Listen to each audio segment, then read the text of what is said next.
जैसा कि आप वीडियो के थंबनेल से ही समझ गए होंगे कि आज मैं आपको मिशन इम्पॉसिबल 7 या कहें तो मिशन इम्पॉसिबल डेड रेकनिंग का स्टोरी बताऊंगा। इस फिल्म को 2 पार्ट में बनाया गया है। ये पार्ट 1 है और जो अगले साल मिशन इम्पॉसिबल 8 आएगा वह इस फिल्म का पार्ट 2 रहेगा। तो बिना टाइम वेस्ट किए चलिए दोस्तों स्टोरी शुरू करते हैं। फिल्म शुरू होते हुए 2 रशियन इंसान दिखाता है जो एक सबमरीन में होते हैं, जो कि दुनिया की सबसे खतरनाक एआई को ट्रेल करते हैं, जिसका खुद का दिमाग होता है, जो एक ऐसा वजूद है जिसका कोई परछाई नहीं, जो होकर भी कहीं नहीं है। तभी ये वजूद अमेरिका सबमरीन को गुमराह करके उसी की मिसाइल से उसी को मरवा देता है। उसके बाद टॉम क्रूज यानी इथन हंट को दिखाया जाता है, जिसको एक मिशन दिया जाता है कि एक ऐसी चाबी ढूंढ कर लाओ जिससे वजूद को खत्म किया जा सके, जिसका एक हिस्सा मिशन इम्पॉसिबल की लीड एक्ट्रेस रेबका फर्गुसन यानी एल्सा के पास से अरेबियन डेजर्ट में रहता है। इस चाबी के पीछे दुनिया भर की एजेंसीज लगी रहती हैं। इथन हंट इस चाबी को हासिल करके भेष बदल के अपनी टीम के सेक्रेटरी के पास जाता है और सबको बेहोश करके उससे पूछताछ करता है। तभी इसको पता चलता है कि दरअसल ये सब वजूद को खत्म करना नहीं बल्कि वजूद के ऊपर काबू पाना चाहते हैं, जो कि इथन हंट इसके बिल्कुल खिलाफ होता है और अपनी टीम बेंजी और लूथर को समझाता है कि हमें अमेरिका या किसी और देश की एजेंसी से पहले चाबी हासिल करके पता करना है कि इस चाबी से आखिर क्या खुलता है। और उधर इथन हंट को गद्दार साबित करके CIA एक टीम भेज देती है इसको पकड़ने के लिए।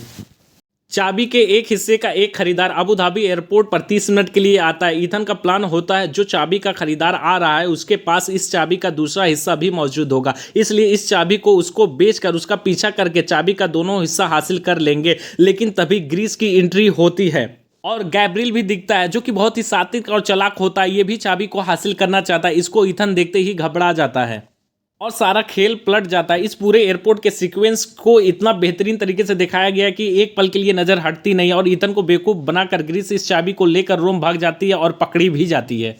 CIA वाले आते हैं इसे लेने, तभी इथन इसे बचाता है और पूरे रोम शहर में चेजिंग सीन चलता है। CIA और गैब्रियल के लोग इन दोनों को चेज करते हैं। इथन ग्रीस को बचाता और फिर से ये इथन को बेवकूफ़ बनाकर भाग जाती है और तभी इथन की टीम इथन को वहां से निकालती है और एल्सा बताती है कि इस चाबी का दूसरा हिस्सा व्हाइट विडो के पास है।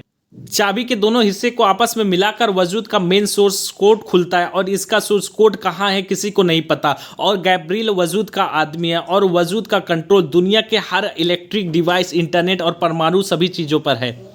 इसीलिए वजूद चाहता है इस चाबी को गैब्रियल हासिल करके सेफ रखे, जिससे वजूद को कोई मिटा ना पाए। दोस्तों यहीं पर इथन को पता चलता है कि इस बार उसकी लड़ाई किसी इंसान से नहीं बल्कि खुद सोचने वाले AKAI से है। इसलिए इथन चाहता है कि इसका कोई भी साथी इसका साथ ना दे, वरना सब मारे जाएंगे। और ऐसा ही होता है जब अगले ही सीन में व्हाइट विडो के पार्टी में ग्रीस को बचाने और चाबी पता करने इथन हंट और एल्सा जाते हैं तो एल्सा गैब्रियल के हाथों मारी जाती है।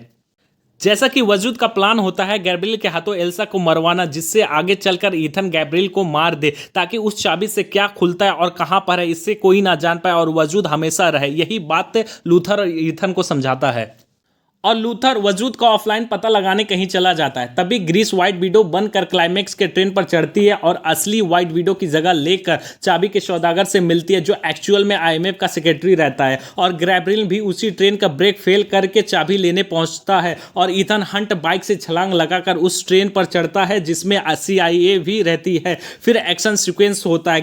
गैब्रियल चाबी हासिल करके भाग जाता है, सोचता है चाबी उसी के पास है, लेकिन एक्शन के दौरान चाबी हंट चुरा लेता है। फिर ट्रेन को रोकने के लिए सभी पैसेंजर की जान बचाने के लिए ट्रेन को रोकता है। फिर अपनी जान बचाने के लिए एक डब्बे से दूसरे डब्बे पे जंप लगाता है, जो कि बहुत ही अच्छी और इंटरेस्टिंग सीन है। और ये फिल्म आधी अधूरी खत्म हो जाती है, यानी अब मिशन इम्पॉसिबल 7 का पार्ट 2 जो 2024 में आएगा उसका इंतजार है। इस फिल्म को IMDb रेटिंग 7.9 है, जबकि मैं इसको पर्सनली 10 में से 9.5 स्टार दूंगा, क्योंकि दोस्तों ये मूवी बहुत ही अच्छी है, जिसमें कुछ इमोशनल है और कहानी बहुत ही जबरदस्त है। दोस्तों वीडियो अच्छी लगी हो तो लाइक और चैनल को सब्सक्राइब जरूर करें। जय हिंद।